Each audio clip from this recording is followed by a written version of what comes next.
So basically, speaking a bit with the Globe Forum guys and looking into the websites of who was presenting today, and what I tried to do is come up with a theme that combined a lot of the different elements, and basically it's looking at how innovation can combine with collaboration and really create transformation. So not looking just at growth, but how we can use technology to really enable sustainability. So given that we have some students, I wanted to give kind of a quick overview.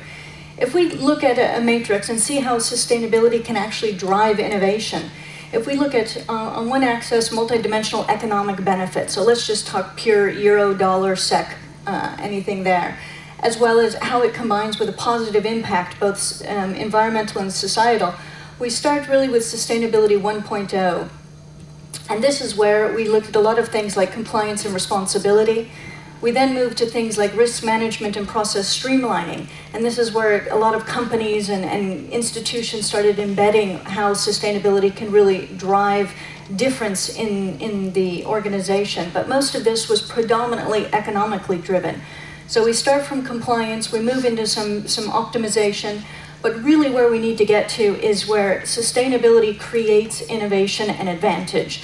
Not only for businesses, but for companies, for countries, for cities, for citizens. When we do this, we actually follow the pathway to what is Sustainability 2.0. And Sustainability 2.0 is really technology-driven sustainability.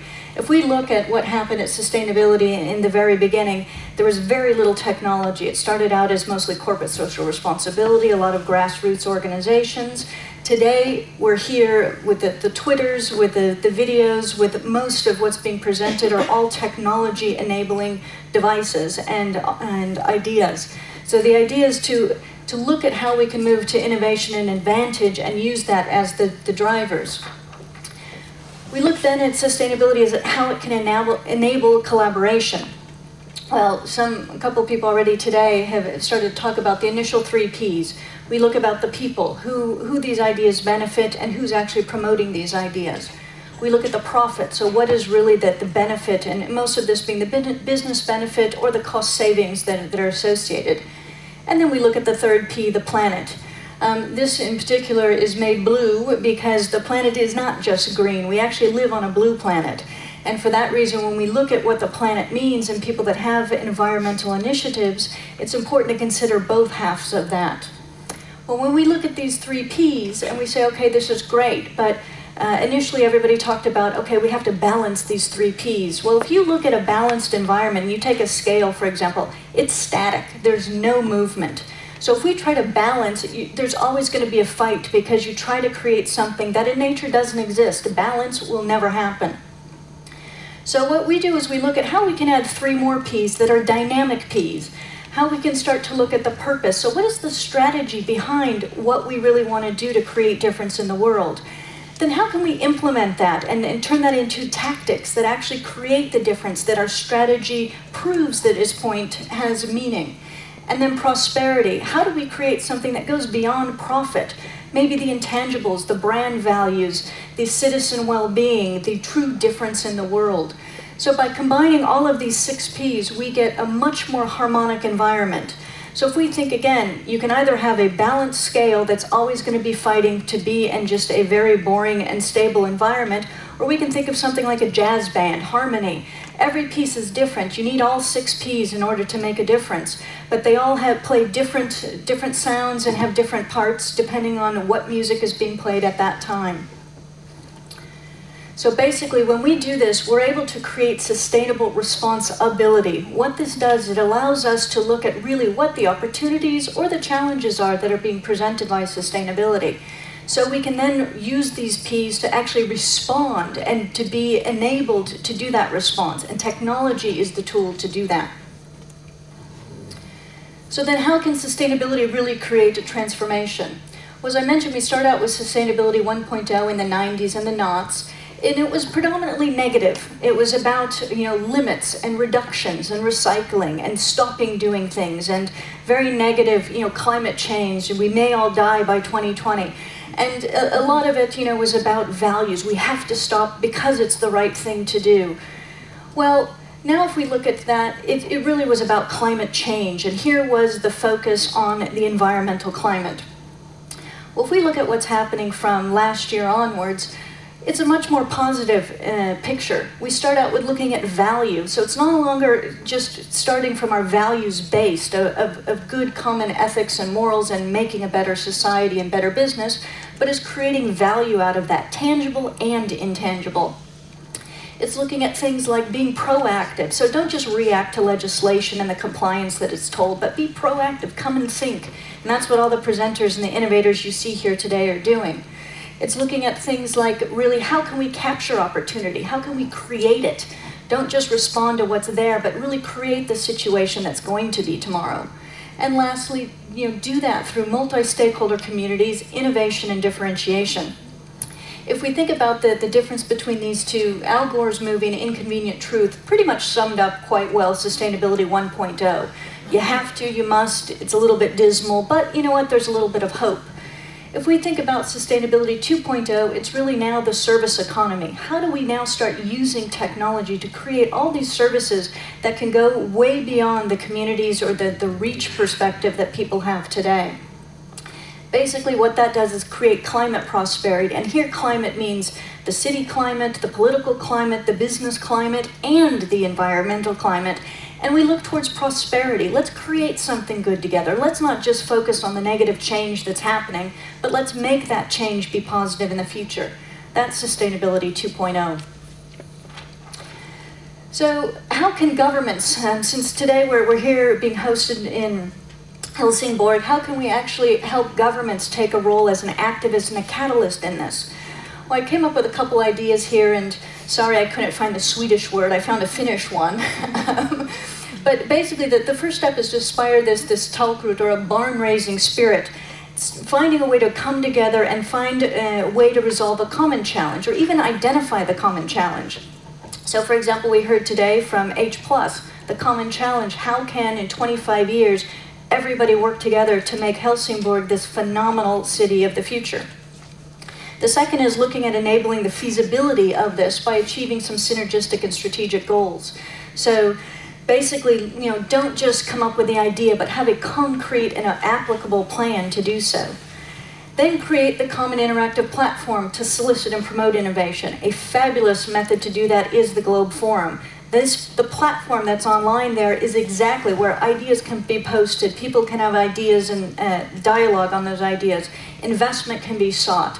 So create those platforms that are actually multidimensional and engaging, not something that's just what somebody does on their own and may or may not have longevity.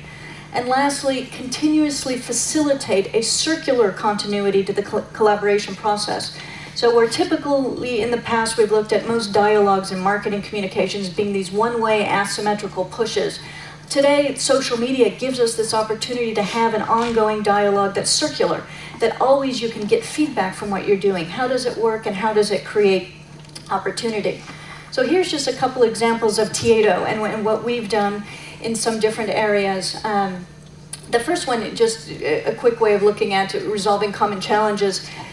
Just the concept of neighborhood watch. This isn't something that Tieto went into, but what are things that an entire community can do? And I just found out a couple days ago in Finland, in Helsinki, because of this horrible winter that was costly, both for citizens paying very high energy costs, as well as the cities that had to remove all this snow and had all the hazards associated.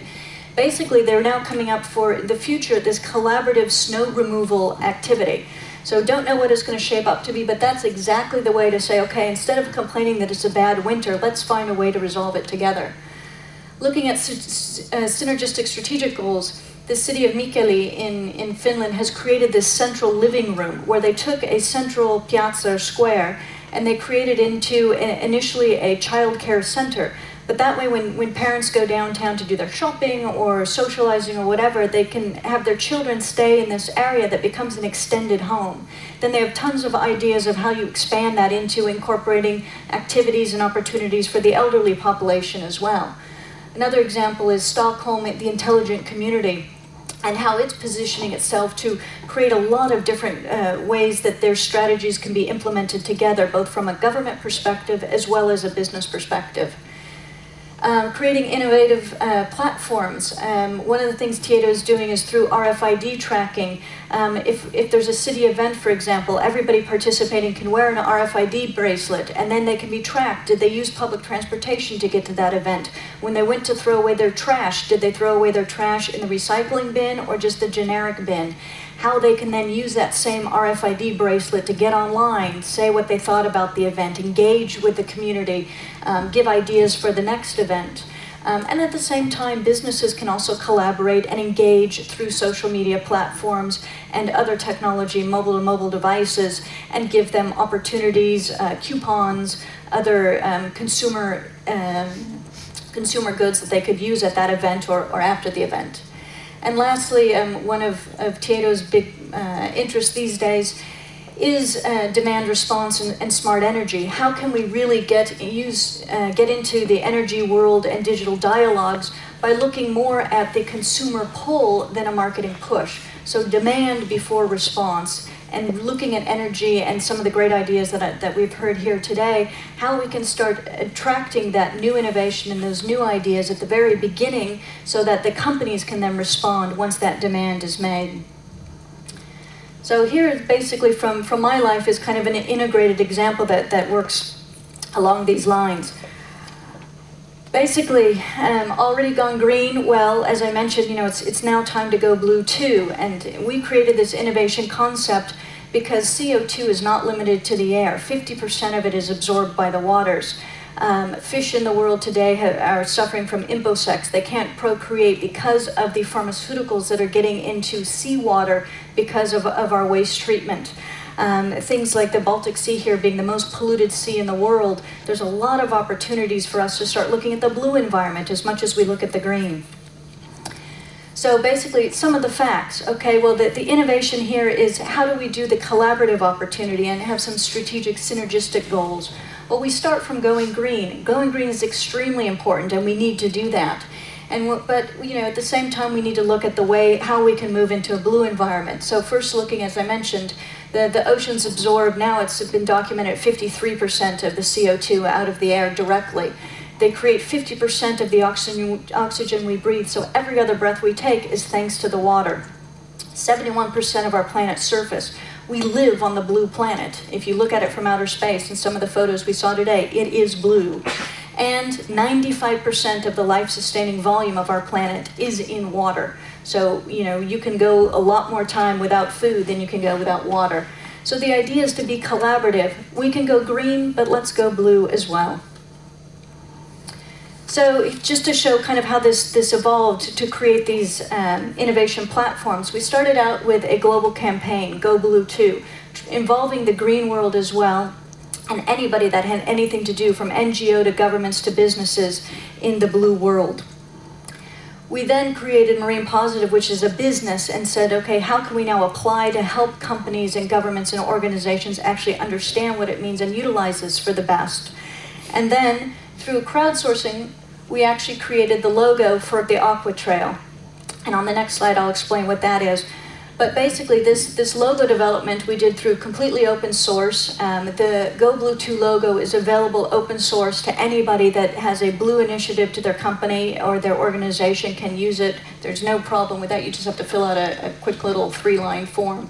And when we came up with developing this logo, we put it online and said, let's just see what's out there and who can come up with it. Well, actually, in the end, there were two, and we as partners couldn't decide which was the better logo. Well, we got a Swedish guy and the Italian woman to actually collaborate and do the last logo together online. So they've never met, but we came up with a collaborative approach. So basically, what is the Aqua Trail? It's the measurement and monetization of aquatic pollution. Basically the equivalent of the carbon footprint. We call it the Aqua Trail. It's all the gases, the liquids, and the solids. So it's everything that goes into water and creates the pollution. The reason we've called it the Aqua Trail is because basically, especially when you're looking behind ships, you're looking at the output from factories, you can actually see this trail.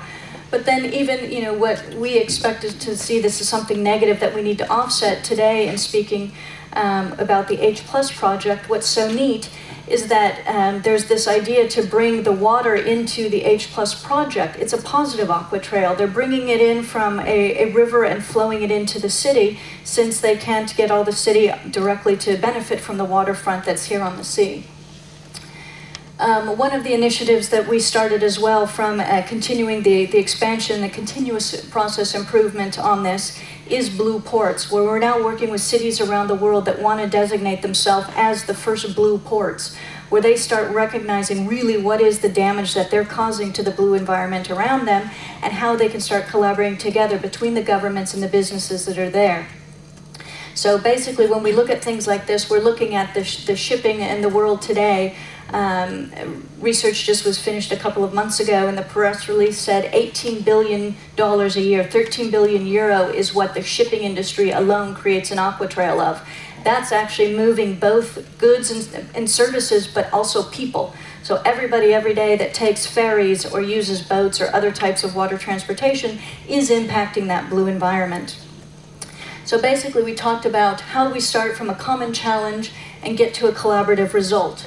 Well, basically, if we look at where we are recently and still are in many places of the world, we can get to where there's truly a better blue world. Go blue too. Thank you very much. It was very interesting and inspiring. Actually, I was thinking about this 1.0 and 2.0. If I understood it right, I mean, we have been quite reactive, and we have had the sustainability 1.0, and now we are going to more define the future, if I understand you right. Sort of define what sustainability is, and then take action and use actually new technology to reach that goal. Is that right? Exactly, because, exactly. I mean, sustainability, isn't that built in sustainability that you use less resources, less energy? So if you sort of define sustainability within different areas and use technology to go there, is that what you actually Exactly, and it's the engagement of that as well, to use technology to engage the people, to create the ideas, to share the ideas. We don't need to continuously recreate the wheel. So with Sustainability 2.0, we can not only use the technology enablement to do things through computers, technology, devices, to do them safer, quicker, cheaper, and better, but at the same time we can use this same technology to create new ideas that allow us to collaborate more and share the innovation. Yeah, right. I think it was a nice link between your logo there with the dolphin plus and H+, and blue ports. So are you blue port, Helsingborg? You could be, you can be. Probably. Yeah, a challenge for you now to be a blue port. Absolutely. I also had a question for you. We were talking about this earlier today. I don't know if you grasped that, but compare Sweden to Denmark sometimes when it comes to innovation. But we have 10 times more clean tech companies in Sweden compared to Denmark. Interesting. But they export for 3 times more than we do, because they are so good at selling the innovations. Have you seen any difference here compared to what you see in the US, and how you have a built-in sales process that is much stronger than we have here, both in school and in company? Have you seen any difference here that you can touch on and learn us something? Well, you know, it definitely is interesting, and I think it is a cultural perspective a little bit as well, that I know they're not Scandinavia, but the Nordics, the Finns have some saying about don't put the cat on the table, which I guess means, you know, don't have too much bravado and say too much. But at the same time, you need to create the enthusiasm that's shown here, and that passion that you have in any of your ideas, or even if you just want to make a difference and you don't know how to do it, that passion is what's best communicated. And to look at a way, the Swedes have that. I mean, that's what I've seen here, is just the way they talk about making things better. And I don't hear people complaining. They always talk about the opportunity for constructive criticism. So I think it's just a matter of taking that little bit of a risk, because it's already built in, and there's just something prohibiting it a little bit from the application of it. But if you look at what your neighbors are doing, you look at all the opportunities, the technology is here, the willpower is here, and it's just a matter of putting the two together.